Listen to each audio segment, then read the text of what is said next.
Welcome in the class of HP departmental examination. आज का जो टॉपिक है हमारा बेहद इंपॉर्टेंट है और हर साल ये क्वेश्चन डिपार्टमेंटल एग्जाम में पूछा जाता है। जब भी कोई आदमी रिटायर होता है तो उसको क्या क्या बेनिफिट्स दिए जाते हैं वो आज हम लोग निकालेंगे। At the time of retirement हम लोग उसको देते हैं पेंशन देनी है, अगर उसकी डेथ हो जाती है तो फैमिली पेंशन निकालनी है, ग्रेचुइटी देनी है, कम्यूटेशन देनी है और लीव इनकैशमेंट देनी है हमने। ठीक है, ये क्वेश्चन करने से पहले सबसे पहले हमें जो ध्यान रखना पड़ेगा कि उसकी क्वालिफाइंग सर्विस कितनी है। क्वालिफाइंग सर्विस की जरूरत क्या है? क्वालिफाइंग सर्विस की जरूरत है हमें एक तो उसको पेंशन देखने के लिए कि क्या वो पेंशन पाने का हकदार है या नहीं है, क्योंकि हिमाचल में अगर 10 साल जिसकी मिनिमम सर्विस होती है वो ही पेंशन पाने का अधिकारी होता है, अदरवाइज उससे पहले उससे कम में वो पेंशन उसको नहीं मिलेगी।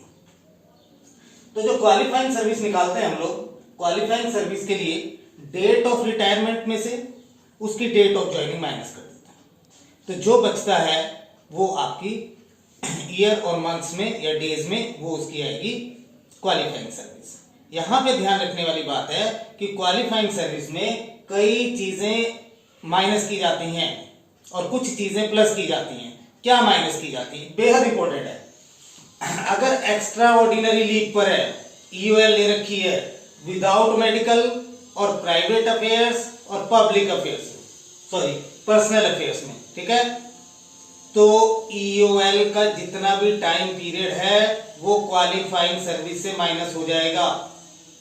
ठीक है, लेकिन ये भी साथ साथ ध्यान रखना है कि ईओएल विद मेडिकल है या ईओएल का जो रीजन है वो सर्विस बुक में मेंशन नहीं किया गया अगर, ठीक है, और या ईओएल ली है हायर एजुकेशन के लिए ली है ईओएल उसने, ठीक है, हायर टेक्निकल एजुकेशन के लिए ली है, तो ईओएल माइनस नहीं होगी। यानी कि ईओएल एक ही कंडीशन में माइनस होगी, सिर्फ अगर विदाउट मेडिकल लिया, ठीक है, या पर्सनल और प्राइवेट अफेयर्स के लिए ली है तो ईओएल माइनस होगी, अदरवाइज ईओएल माइनस नहीं होगी। ठीक है, नंबर 2, जो सस्पेंशन पीरियड है वो माइनस होगा। ठीक है, सस्पेंशन पीरियड माइनस होगा। सस्पेंशन पीरियड में भी ध्यान रखना है आपने, अगर उसको माइनर पेनल्टी देकर सस्पेंशन पीरियड रिवोक्ड कर दिया गया है, ठीक है, अगर माइनर पेनल्टी देके रिवोक किया गया है तो सस्पेंशन पीरियड माइनस नहीं होगा।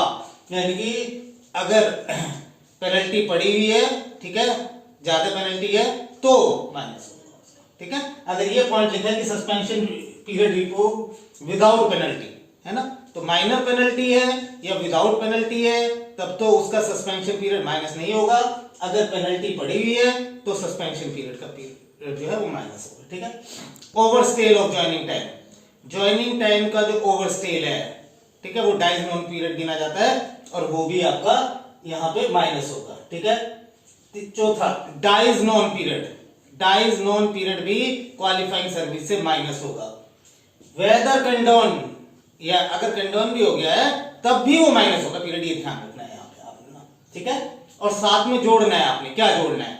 ट्रेनिंग पीरियड में अगर गया वो, ठीक है, अगर नौकरी लगने से पहले कोई ट्रेनिंग दी गई है उसको अप्रेंटिसशिप टाइप में, तो वो अगर गया उसमें तो वो ट्रेनिंग पीरियड जुड़ेगा।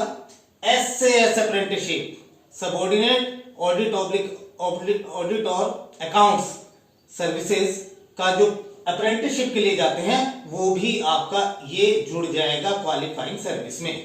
ठीक है, तो ध्यान रखना है ईओएल विदाउट मेडिकल और प्राइवेट अफेयर्स और personal affair, number 2 suspension period, number 3 overstayal of joining time और नंबर 4 डाइज नॉन पीरियड। ये 4 चीजें माइनस करनी है आपने।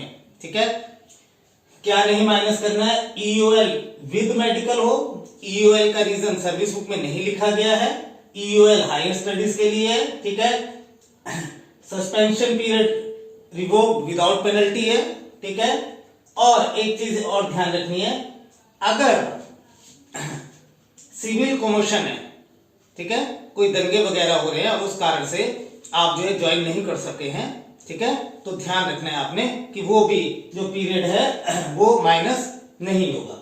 फॉरेन सर्विस पे गए हैं आप, तो वो भी पीरियड माइनस नहीं होगा।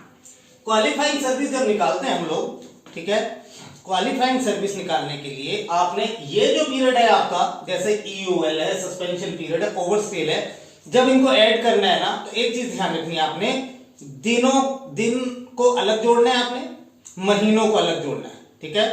जब दिन 30 बनेंगे तभी एक महीने में शिफ्ट करिए, अदरवाइज जैसे एक महीना 3 दिन है तो आप उसको तोड़ के नहीं लिखेंगे 30 + 3 33 दिन, महीने को महीने में रहने दीजिए, दिन को दिन में रहने दीजिए, ठीक है।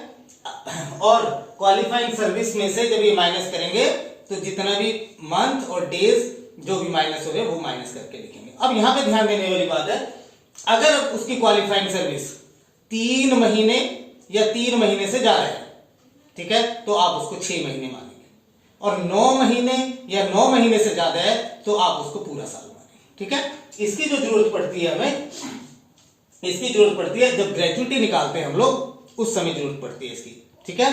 तो ध्यान रखना, 3 महीने या 3 महीने से ज्यादा होगा तो 6 महीने मानेंगे हम उसको, और 9 महीने या 9 महीने से ज्यादा होगा तो पूरा साल मानेंगे हम उसको।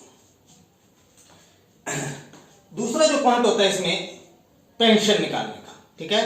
तो पेंशन जो निकाली जाती है जब आप रिटायर होते हैं, ठीक है, जब रिटायर होते हैं उस समय लास्ट पे ड्रॉन जितनी भी होगी आपकी, उसका बेसिक और ग्रेड पे लेंगे, ठीक है, या लास्ट 10 मंथ्स की जो एम्यूलमेंट्स आपको मिले हैं उसकी एवरेज निकालेंगे, उनमें से जो भी आपका ज्यादा होगा वो आप मानेंगे, और उस पर आपने जो देनी है पेंशन वो 50% देनी है पेंशन।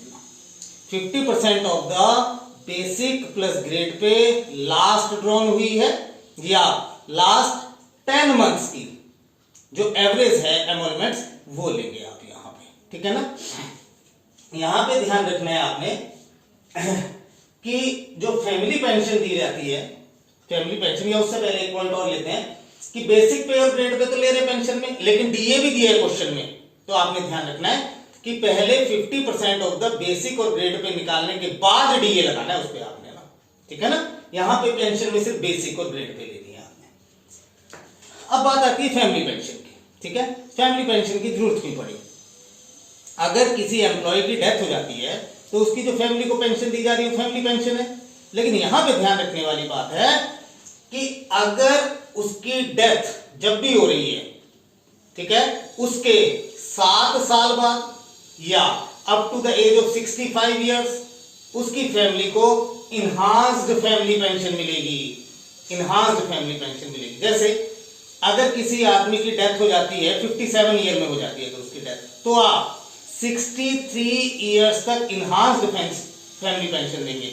इनहांस्ड फैमिली पेंशन का मतलब है यही पेंशन जो आपने पहले निकाली है 50% of the basic plus grade pay जो निकाली है ये पेंशन, इसी के बराबर पेंशन मिलती रहेगी उसको, लेकिन कंडीशन यहां पे ये है कि up to the age of 65 और 7 इयर्स आफ्टर डेथ जो भी इनमें से पहले हो जाएगा वहां तक उसको जो पेंशन मिलेगी वो इनहांस्ड फैमिली पेंशन मिलेगी, 50% के हिसाब से मिलेगी, और उसके बाद उसकी फैमिली पेंशन जो है वो रिड्यूस हो जाएगी, जो 30% के हिसाब से निकलेगी, ठीक है ना। यानी कि अगर उसकी डेथ 56 ईयर में हुई है, ठीक है, तो आप 63 ईयर्स तक उसको इनहांस्ड फैमिली पेंशन देंगे, और उसके बाद उसकी पेंशन को घटा देंगे, उसको 30% पे ले आएंगे आप उसको, ठीक है ना। जो तीसरे नंबर पे निकालते हैं हम लोग ग्रेच्युटी निकालते हैं, ठीक है। ग्रेच्युटी निकालने के लिए, ग्रेच्युटी के लिए ध्यान रखना है आपने, ये लास्ट पे ड्रॉन पर निकाली जाएगी, लास्ट पे ड्रॉन पर निकाली जाएगी, और इसका जो फॉर्मूला बनता है बेसिक पे, ग्रेड पे और डीए, 3 चीज लेंगे आप इसमें ना, ठीक है, बेसिक पे, ग्रेड पे और डीए, ठीक है। एक चीज और ध्यान रखनी है आपने कि अगर डॉक्टर्स के लिए आप निकाल रहे हो, एनपीए भी दिया हुआ है, तो जहां जहां पे भी ग्रेड पे लिख रहे हैं आप वहां पे एनपीए भी साथ में जोड़ लेंगे उसके ना, ठीक है। तो बेसिक पे, ग्रेड पे और डीए 3 चीज ले रहे हैं हम इसमें, multiply 1/4 multiply service in half year. अभी जो क्वालिफाइंग सर्विस निकाली थी आपने उसका हाफ ईयरली में चेंज करना है, ठीक है, लेकिन मैक्सिमम 33 इयर्स, 33 को अगर हम हाफ ईयरली में चेंज करेंगे तो यानी कि मैक्सिमम यहां पे 66 ही आना चाहिए, अगर उसकी 68 आ रही है, 70 आ रही है किसी की, या 69 आ रही है, तो आपने मैक्सिमम 66 से लिखनी है, 66 से ज्यादा नहीं लिखनी है आपने उसको, ठीक है ना। तो क्या लिखा हमने ग्रेचुइटी का, सबसे पहली बात तो ये लास्ट पे ड्रॉन पे निकाली जाएगी, और दूसरा बेसिक पे grade pay DA multiply 1/4 multiply service in half years, लेकिन मैक्सिमम 33 ईयर्स और 66 हाफ ईयरलीज बनाएंगे आप इसकी ना, मैक्सिमम, ठीक है। और ध्यान रखना है आपने, जैसे पेंशन के लिए 10 साल मिनिमम सर्विस मानी जाती है, ली जाती है, उसी तरह ग्रेचुइटी के लिए 5 साल की सर्विस ली जाती है मिनिमम। अगर 5 साल किसी की सर्विस है तो उसकी ग्रेचुइटी जो है वो उसको दी जाएगी। लेकिन ध्यान रखना है आपने, maximum amount of gratuity will be 10 lakh, 10 lakh रुपए से ज्यादा हिमाचल में ग्रेचुइटी इस टाइम नहीं देती है। सेंटर 20 लाख रुपए देता है, लेकिन आपने हिमाचल के रूल के हिसाब से कर रहे हैं, तो यहाँ पे मैक्सिमम 10 लाख रुपए ग्रेचुइटी बन रही है उसकी। अगर उसकी 12 लाख या 15 लाख आंसर भी निकल रहा है, तो आपने लिख के दिखाना है subject to be maximise 10 lakh only, ठीक है। इसके बाद हम निकालते हैं कम्यूटेशन। कम्यूटेशन की क्या जरूरत पड़ती है? जब भी आदमी कोई रिटायर होता है तो वो चाहता है मुझे पैसा इकट्ठा मिले, तो इकट्ठा पैसा लेने के लिए वो क्या करता है, जितनी उसकी पेंशन बनी है, जितनी पेंशन बनी है, ध्यान रखना है आपने, यहां पे बेसिक और ग्रेड पे नहीं ले रहे हैं, आपने जो यहां पे पेंशन का आंसर निकाला था उसका 40% लेंगे, 40% of the pension multiply by 12 into commuted value of his next age birthday, ठीक है। ये टेक्निकल पॉइंट है, यहां पे क्या बोला मैंने, 40% of the pension multiply by 12 into commuted value of his next age birthday. Table वहां पे बना के दिया होगा आपको, जैसे कोई आदमी 58 इयर्स में रिटायर हो रहा है, तो आपने जो कम्यूटेशन वैल्यू देखनी है वो 59 इयर्स की होती है, और ये क्वेश्चन में दिया रहता है।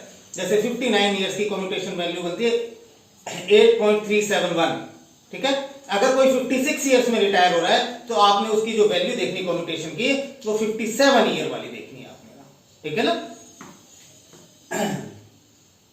एक चीज और कम्यूटेशन में ध्यान रखेंगे, जब हम लोग उसको कम्यूट कर रहे हैं, उसकी पेंशन को कम्यूट कर रहे हैं, तो नेचुरल है कि 40% को तो आपने कम्यूट कर दिया, 60% उसकी बेसिक और ग्रेड पे रह गई है, ठीक है। लेकिन ध्यान रखना है आपने, जो डीए मिलेगा, जो डीए मिलेगा वो जो आपकी फुल पेंशन बनी थी उस पे मिलेगा, सिर्फ बेसिक और ग्रेड पे जो होगी आपकी वो 100% से, यानी कि ये जो टोटल अमाउंट था पेंशन का उससे, ठीक है, 40% आप कम्यूट करा दिए, मैक्सिमम 40% ही कम्यूट करा सकते हैं हम लोग ना, ठीक है। तो 60% जो बचेगा, 60% तो ये लेंगे हम प्लस, लेकिन जो डीए लगेगा वो फुल अमाउंट पे लगेगा, ना कि कम हुए वाले अमाउंट पे लगेगा उसका, ठीक है।